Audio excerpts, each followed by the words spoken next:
We've been lucky to visit some incredible places, but this one feels different. Maybe it's the altitude, maybe it's the history, or maybe it's what happens when you finally do that trip you always said you will do someday. But what you don't see on the postcards is how intense this journey can be. Over here we're gonna rest. I can't do this. They have guinea pig. We need to try it. Right, who's hungry? Speechless. I'm speechless. Over the next 48 hours, we're traveling through Sacred Valley and Machu Picchu, and we're bringing you with us. And you, sitting there, maybe dreaming of doing this one day? We're going to show you what it really feels like to be here and every tip you need to know to make one of the most unforgettable journeys in the world.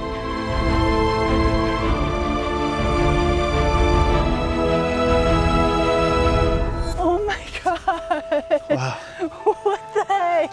Currently 7:30 a.m. We're waiting for a guide to pick us up. We're all packed, leaving a bag here at our hotel, taking what little we can with us. That's right, we have amazing stops through the way. Tomorrow we're going to Machu Picchu and we're a little bit nervous because the forecast doesn't look that good. Yeah, we've seen a lot of really sad photos of people seeing nothing. So we'll see what we can do. But today the weather's good. It's Sacred Valley Day. I think we're in for a treat.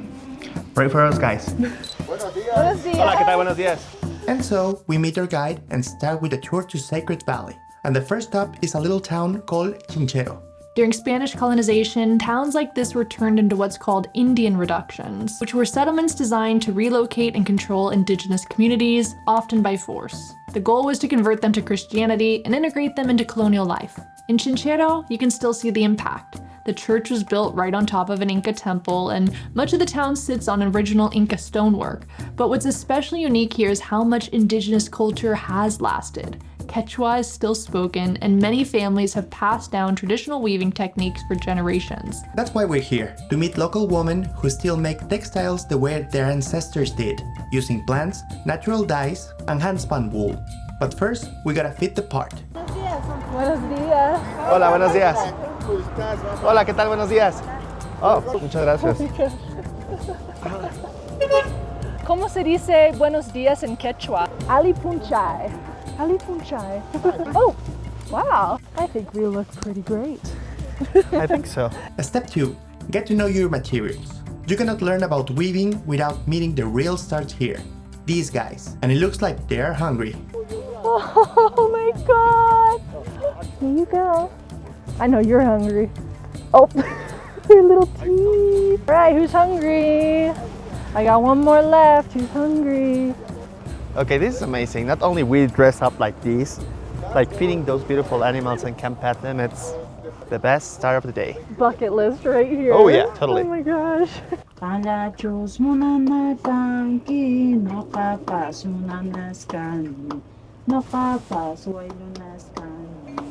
Thank you so much. Do you understand? No. This is the Quechua language, Inca language. Let me introduce. I am Nelly. Now I am going to explain the process of the textile step by step, okay? It's pretty cool to watch how these women work. They walk us through the process of how they clean the wool with a natural soap and then spin it into yarn. And honestly, these women have a pretty good sense of humor too. This process we are doing when we are cooking, dancing, carrying the baby on the back, no problem. Also kissing our husband or boyfriends, no problem. In this community, the women make a traditional poncho for our husband before get married. Why? Because the mother-in-law here are terrible. It's necessary to learn this process. If you don't learn this process, single forever. Yeah, that's true. For finish one of this, we need 15 or 16 days, 3 or 4 hours a day. It's amazing all the natural ingredients that they use in order to get all those colors. I'm impressed. And best part is that afterwards you can do a little shopping here and get some stuff that you know is authentic. Because when we were in Cusco, we kept seeing stuff and we're like, I just have a feeling. We can't really verify that this is real alpaca. That's right. And a lot of that stuff is synthetic. So we picked up 2 hats. I'm so pumped. They're made of real baby alpaca, so that's a treat. So actually, soft. both there for Juliana, but she's gonna share one for me. I think I'm gonna change into one right now because it's the coolest hat. So Go for it. unique. After Chinchero, our guide took us 37 minutes up north to the salt flats of Maras. Archaeological evidence shows salt extraction here as early as 500 BC, but it was the Incas who expanded them into the 3,000 salt wells you see here today. Salt was vital here, not just for flavor, but as currency. Today, over 400 families from the local communities still control individual salt ponds. They fill the pond with water from a nearby salt spring. Let it evaporate for a few days, then scrape and sort the salt. The top layer is gourmet quality, and lower layers go to agriculture or industry. So this is the water that makes everything possible. All the salt that you see over there. I mean, this place is a true gift from Mother Nature, or Pachamama, as they say here. And it's incredible because this is one of the few places in the world where you can find pink salt. And in general, the salt is just a lot healthier here than what you'd find with marine salt. It's so crazy to see this up close, and knowing that a mudslide could completely destroy this whole thing is crazy. Really, really cool that we got to see this. I strongly recommend you get one of these ones. Look at this. It's a mix of different things, and they're delicious. I don't know how we'll survive whenever we're back to Mexico or United States without these. They were explaining us this is perfect for whenever you do a trail, whenever you're hiking. Yeah, it's like nature's trail mix. He says it's way better than carrying a Cliff Bar. Which we brought a couple. Oh yeah, don't tell him. So far, this tour has been a success, but no trip to Sacred Valley is complete without visiting this spot. We made it to Moray. I have a feeling this view is gonna blow our mind. Yeah, definitely. Wow. Wow. At first glance, it looks like a giant stone amphitheater, but these were the Incas' high-tech labs. Each of these 3 huge circular depressions drops about 30 meters and is lined with 12 terraces, creating a temperature shift of up to 15 degrees Celsius from top to bottom. This is amazing. I mean, only the shape of this is amazing. But also they were explaining us how they create different microclimates and how they knew exactly which rock to use, also in rainy season, how to drain the water. It's amazing. It's like engineer and architecture over here. It's perfect circles too. It really makes you think. He's like, this is like obviously made with help from higher above. And I joked that it could have been aliens.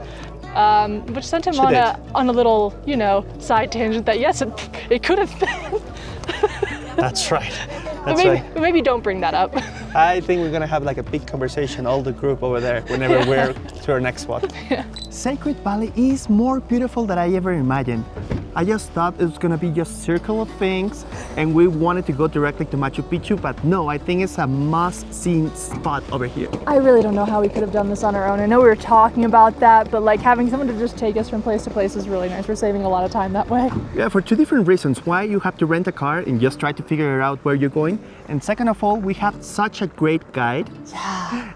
And he's explaining and telling all the history. I think we're gonna head to our next spot. Okay, they're leaving us. And thankfully, our next stop is an all-you-can-eat buffet, Peruvian style.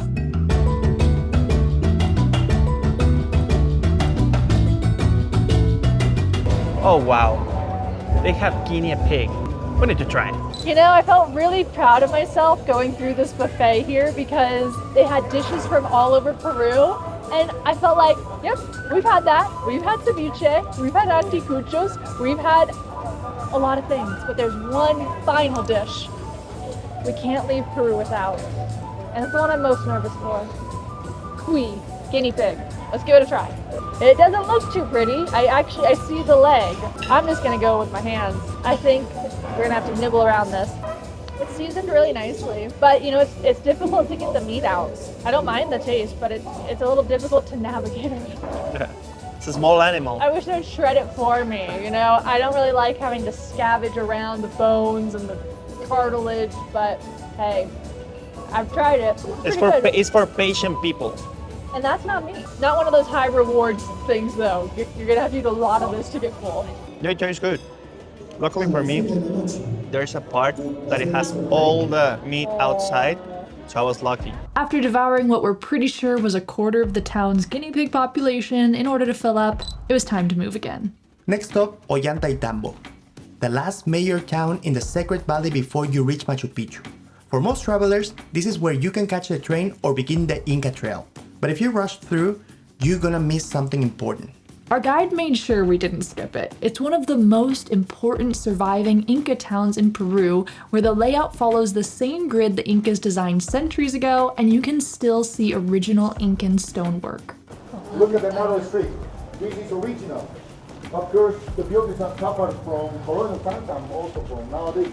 What a super charming town this is. It makes you feel small in comparison with all the time that these temples and structures have been here. Back in the 15th century, the site was expanded by Emperor Pachacuti, the same guy who built Machu Picchu. He turned it into a royal state, complete with agricultural terraces, religious temples, and impressive water system that still function today. But Ollantaytambo also holds a unique place in history. It was the site of one of the few major Inca victories against the Spanish. In 1537, Inca General Manco Inca used the high terraces and irrigation canals to launch a successful counterattack. He actually flooded the valley to push back Spanish forces, which was a rare moment where the invaders had to retreat. The site itself is massive and steep. You climb a series of narrow terraces that once served both as agriculture and defense, and the views are just stunning. If you can make it that far. Over here we're gonna rest. I can't do this. Can you imagine if we did the hike? Let's do it. I don't know how people do it. I can't even do one freaking flight of stairs. Hey.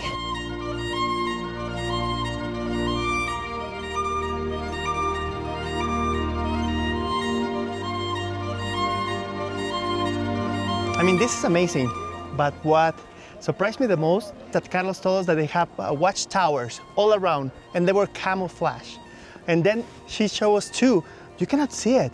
So imagine during those times, just be walking through the valley, didn't know that you're being watched. So beautiful. I love it. I'm so grateful to be here. And this is just a preview. Tomorrow's the big guy. And speaking of which, honey, we gotta figure out how to catch the train now, because we're on our own for that part. Carlos has left us behind. Now we gotta get our butts to Aguas Calientes. Yeah, it's like a 7-minute walk to the train station. Let's do it. Hola.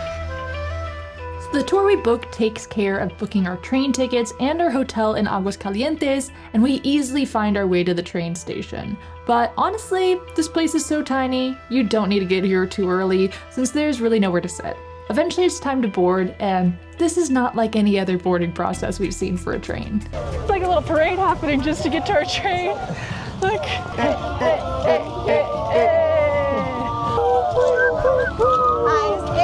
You know, it's a real process to get to Machu Picchu. You gotta fly to Cusco, you gotta figure out how to get to this town, you gotta take a train to Aguas Calientes, you gotta take a bus to Machu Picchu. It's a lot, but I think that's what makes it special. It's like the entire journey, Yeah. you know, that it's enjoyable the entire time. Yeah. Juliana. Gracias. 40, what? 35, 36. 6. This one. So, we made it on the Voyager train. It's not that panoramic one, but you know what? It'll do. I think we're still gonna have a decent, nice view. Yeah. Damas y caballeros, su atención por favor. Itinerary les da la más cordial bienvenida a bordo de nuestro servicio, la Voyager.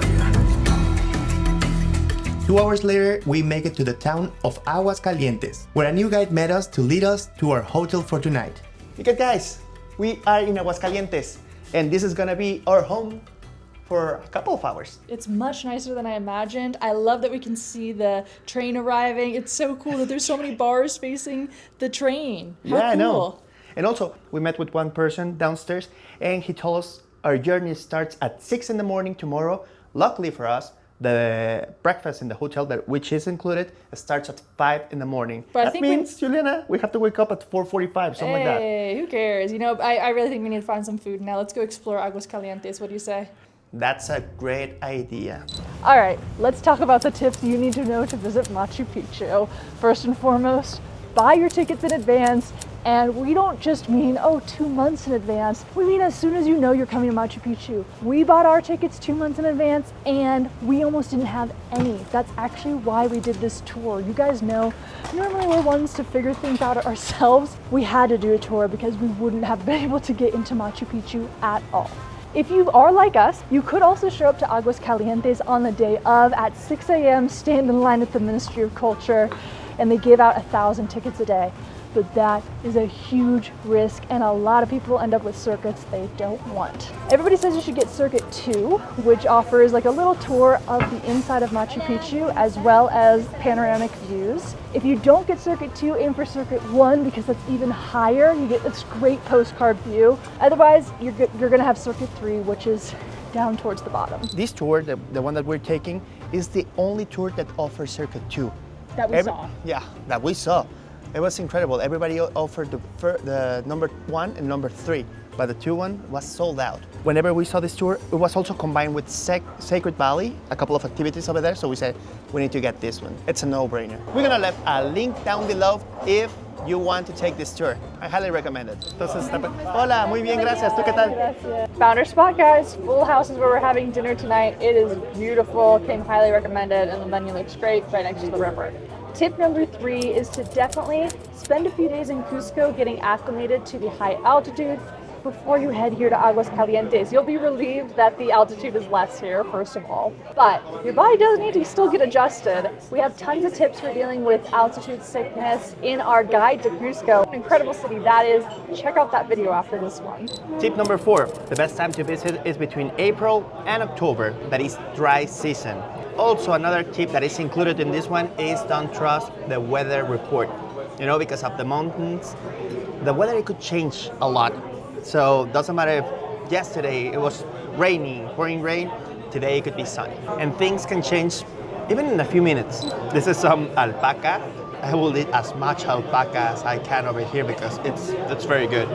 So I have some alpaca with gnocchi and they look so good. How about you, honey? I've been exposed. Here's the thing, guys. I know I portrayed myself as someone adventurous trying the local cuisine, but every now and then, I just want pasta. I'm just like you, so I ordered ravioli. Nice, but they look amazing. It looks good. I mean, check that out. And tip number 5, what to bring to Machu Picchu. First and foremost, passport. You need it to get in. An important thing Martina actually taught me, you can get a passport, stamp of Machu Picchu at the Ministry of Culture. However, we would recommend that you don't do that. Why? Because that's technically defacing your passport and you could get in trouble. It could make your passport invalid.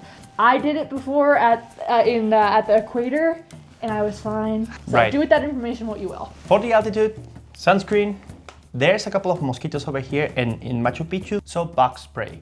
A little bottle of water, and also we already talked about the weather, so a light rain jacket or poncho. Layers are your friend too. Something because it could get hot. Right. Something for the cold. Also take your camera if you want like a beautiful picture. I'd say that'd be a pretty good recommendation. We have all of our camera gear always linked in the description for you guys who are curious. But the best camera is always the one you have. Okay, we're gonna pack and then we're gonna bed because tomorrow we have a very special day ahead. Woo! Machu Picchu! High five! I can't believe we made it.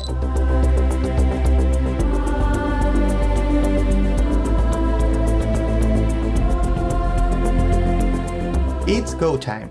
Our guide, also named Martin, pick us up from the hotel and take us to the bus stop. It looks like we're having good weather today. We're lucky. Oh my gosh, it really is really beautiful today. This is gonna be a good day. It's a short 25 minutes to the top, but all that's a blur because once we step foot past the gate, we realize the sun is just starting to rise, and we didn't even realize we'd be here to see that. Wow. It's really pretty.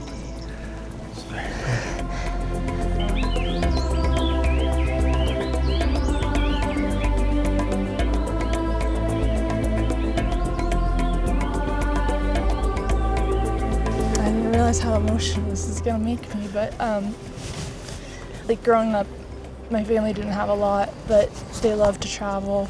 We never we lived in the same house my whole life, like never got any cool electronics, never remodeled anything. But we had these photos of Machu Picchu in our house from when my parents were here. That really inspired me to want to travel, like seeing those pictures on the wall every day and dreaming of exotic places. So this really means a lot to me. Sorry, honey. Look at the surroundings of the place. how beautiful is it? Yeah. How many of our cities nowadays are preserving the nature? At the beginning, maybe they were like that, but how actually big they are becoming, how small the rooms and the houses are becoming. We want to live good. And looks like nowadays, after the pandemic, everybody is looking the forest a little bit more friendly. Yeah. Right. They want to have more trees in actually the streets. Yeah. They want to use more bicycles. Agree. Yeah, like Singapore So- is putting all this like greenery in the city. Oh my god! Wow. What the heck? I didn't think we were gonna see the sunrise. Seriously, this is crazy. It's a perfect light right now. Sun is rising over there. Look at the mountain. It's crazy. It's so beautiful. So we know that this is the lost city of the Incas. But what actually happened here? We were surprised to learn that most of what we know about this place was only discovered in the past 20 years. We know that it was built during the reign of Pachacutec around 1450 and was part palace, part ceremonial center, part agricultural lab, and remained active for just 80 years before being abruptly abandoned around 1532 as the Spanish Empire collapsed the Inca world. But it was never truly lost. Local farmers continued tending the terraces and living nearby. The site was first documented by a Spanish soldier in the 1500s, but most historians agree the real rediscovery came in 1911 when Yale explorer Hiram Bingham was guided here. That's a name you're gonna hear a lot here. He probably was looking for fame and fortune. See. You know how many gold he reported from here? How much? Nothing. Really? Nowadays, with the moral we have, we can see him that he was not accurate. He was telling lies. He was trying to make a kind of narrative. He didn't use actually kind of scientific explorations. But if we come back to early 20th century, we will see that he did great. Yeah. No one actually came to here to the high mountains and said, hey, stop. Before we do this, we will make a little actually drought. Yeah. And he did that. Wow. So Right. he forced himself actually to leave records. We didn't have any record before Adam Bingham explorations. You know, we came into this with such low expectations about the weather, about, you know, are we going to even be able to get good photos? A lot of times when we do stuff with guides, it's a little complicated. We kind of have to sneak our photos here and there. I've never had a guide bend over backwards so much. Shout out for Martin, that he's doing such a great job. I mean, he's getting these pictures and no one else is getting. He knows like the spots. And also, I thought this was going to be a group tour with a bunch of people.